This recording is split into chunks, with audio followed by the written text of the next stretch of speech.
Hey y'all, my name is Annie. Welcome to my channel, Eat, Drink, and Be Reading. And today I'm going to do the mid-year book freakout tag.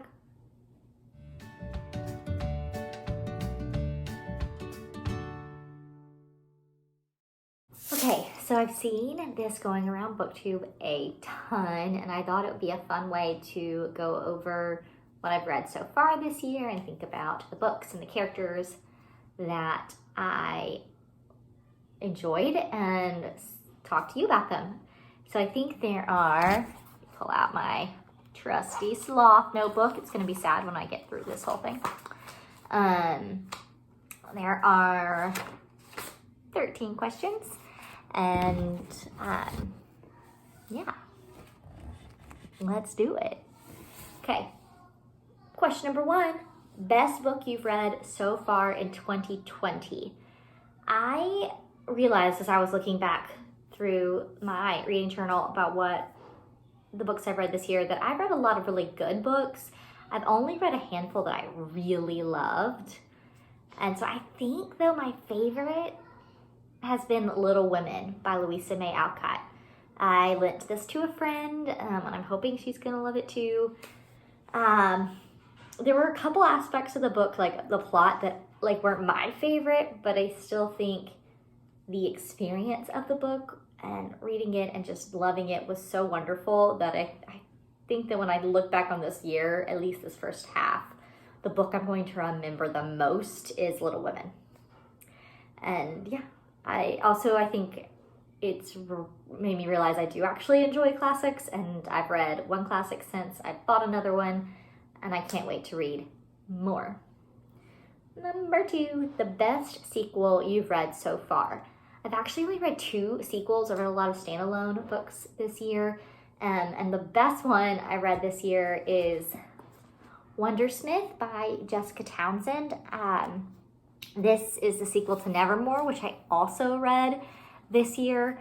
And it is so fun. It has like Harry Potter vibes. It's middle grade, action, fantasy, kind of like the chosen one, child savior type of book. And it is just an utter blast and an utter joy. I loved it. I think I did like the first one better, Nevermoor a little bit better than Wundersmith. But I still really enjoyed Wundersmith. Most of my issues were that I just wanted more time with certain characters and more time with certain plot points. So really, I just wanted more of it than anything else. Number 3, new releases you haven't read yet but want to. So I'll just focus on one, and that is The Jane Austen Society by Natalie Jenner. I pre-ordered this book once I heard about it. It has supposed to have Guernsey Literary and Potato Peel Pie Society vibes, which was my favorite book of last year. It's historical fiction. It takes place in Britain, in a town full of characters, which I'm learning that I really enjoy. So I'm hoping to get to this one this summer. I'm really excited about it. Okay, number 4, most anticipated for the second half of 2020. My first instinct was that it was going to be the 3rd of the Nevermoor series. I think it's like Hollow Fox or something. But kind of on a whim, I went to check to see if there was going to be a new Fredrik Backman. He's the author of Beartown and A Man Called Uva and several other books. My favorite current author. And there is Anxious People by Fredrik Backman is coming out on September 8th. I have to decide if I'm going to read it now or if I'm going to save it, because I've started the past few years. The first book of the year has been a Fredrik Backman novel, and yeah, I don't know. I don't know if I'm going to be able to wait that long, because I feel like the other ones I've gotten in like November or December, and so it's easier to wait until January, but this comes out in September, so I don't know. But I'm pumped. I love all Fredrik Backman. I cannot wait to read everything he's ever written, including Anxious People. All right, number 5 is the biggest disappointment. I know I mentioned that I haven't read a ton of books that I really, really loved. but I read a lot of books that I really liked, and I don't think that I've had any that were below a 3-star rating for me. And so this was a little bit hard, but I went with The Night Country by Melissa Albert. This is the second, it's a sequel, it's the second sequel that I read this year. I just finished it a week or so ago, and I really enjoyed it, but it was not as good as The Hazelwood, which was the first book in the, I think it's just a duology. Yeah, I was definitely a little disappointed, not because it was bad, but just because I didn't think it was amazing, fantastic, great, like I did with The Hazelwood. I did like the ending though, so that was helpful. I think it kind of bumped it up a little bit in my mind, but the first 2/3 I did not love, so Okay, I get moving through this faster. There's a lot of questions. Okay, number 6. The biggest surprise, I'm assuming this is with books, and for me, I think it was The Omnivore's Dilemma by Michael Pollan. This book is nonfiction. It's about the food system, industrial food system, organic food system, like hunting and gathering food system. And I thought it would be interesting and that I would learn something, but I have loved it. It took me a long time to read it. It is 450 pages, which can be a lot for a nonfiction. That's not a narrative nonfiction, but I love Pollan's writing. It kind of grips you, and I laugh. I'm laughing about him just describing corn. I'm cracking up, and he's just talking about corn. So I loved it, and I didn't think that I would. I think it's going to be one of my favorite books of the year. So that was fun. Number 7, favorite new author. I'm going to come back to Jessica Townsend. I did read 2 of her books this year and really enjoyed them. And if not her, then Brittany Cavallaro. She wrote A Study in Charlotte, which I read and I liked a lot, and I want to read more of those books. I think there's 4 in that series. I'll put it up here. So yeah, I think either Jessica Townsend or Brittany Cavallaro, but I don't know that this has been the year of oh my gosh, I love this author and now I have to read everything, or at least not yet. Okay, number 8, new fictional crush. I haven't read a lot of stories with romance in them this year.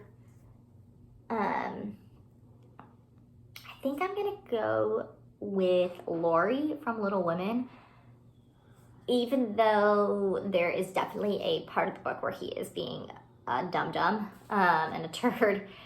I still really like him, and maybe it's because I watched the movie and I can just picture Timothée Chalamet up on the top of that hill proclaiming his love, and it's just, the hair is perfect and it's wonderful, and so maybe it's more Timothée Chalamet than anything, but I do really love Laurie a lot, and I will forgive his period of time where he was being ridiculous, and I still like him a lot despite that. All right, 9, new favorite character. For me, I think that is Britt Marie from Britt Marie Was Here by Fredrik Backman. This was my first book I read this year. It's my Fredrik Backman for this year. And I adored it. I adore all of his writing. All of his books are just always one of my top books of the year, and I'm really afraid that one of them is not going to be, but loved it. Britt Marie was actually a character in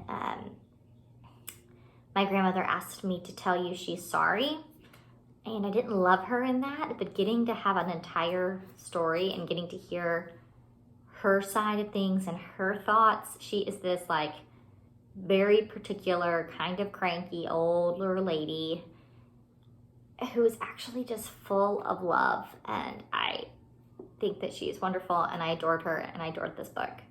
So I really love Britt Marie. Number 10, books that make you cry this year. I don't cry a lot in books or in movies, like, or anything, really. I'm not a big sentimental crier. And so I'm going to mention the 2 books that I think, like, broke my heart the most, and they've actually both been nonfiction. One I'm still reading, but I've already read things that I'm like, if I was a crier, I would be crying right now.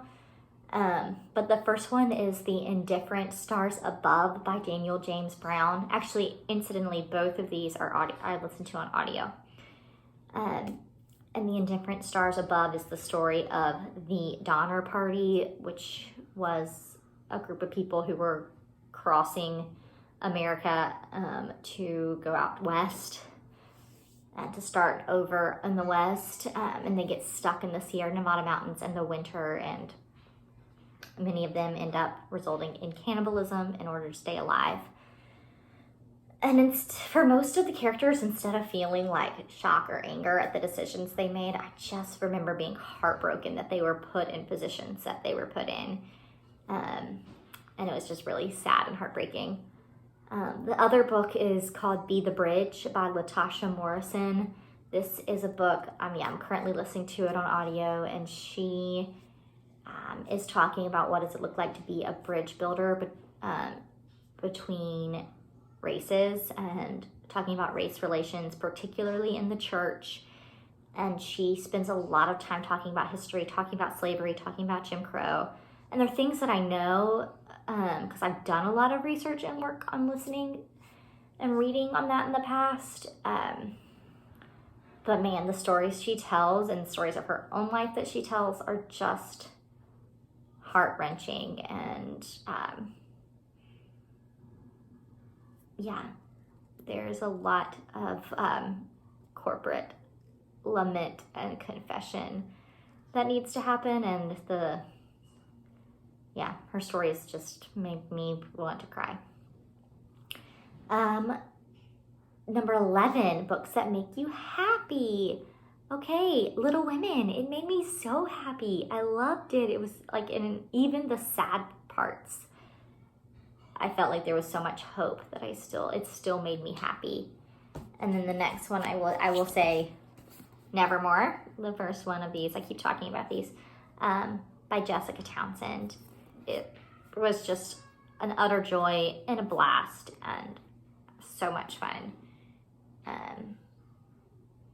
That I smiled all the way through it.